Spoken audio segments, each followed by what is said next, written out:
नमस्कार मंडळी, शुभ सायंकाळ. आता वाजलेले आहेत दुपारचे 4 आणि माझा आणि कारभाराचं काम काय सुरू आहे. कारभारी काय म्हणताय? लसूण नीट करायचं आणि तुम्हाला दाखवते ओरिजिनल गावठी लसूण कशाला म्हणतात.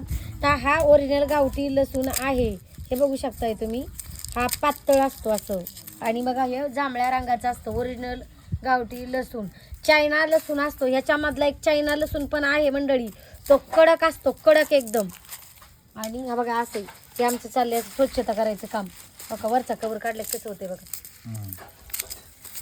तर नंबर देते, दिलेला नंबरती व्हॉट्सअपलाच मेसेज करायचा आहे मंडळी, कारण कॉलवरती बोलायला वेळ मिळत नाही. परत तुम्ही चिडता की पूनमताई रिप्लाय देत नाही, पण मी वेळेनुसार रिप्लाय नक्की देत असते. हे आता अनुभव आलेला आहे बरेच ताई आणि दादांना. काव कारभारी आपल्या भरपूर ऑर्डर पेंडिंग पडलेल्या आहेत. आणि बघा ह्या लसणाच्या जिपऱ्या मागच्या ह्याला त्रास करायला लागलेत. आता हे वातावरण बघा कसं झाले. पाऊस येऊन गेलाय आत्ताच 5 मिनिटापूर्वी मंडळी.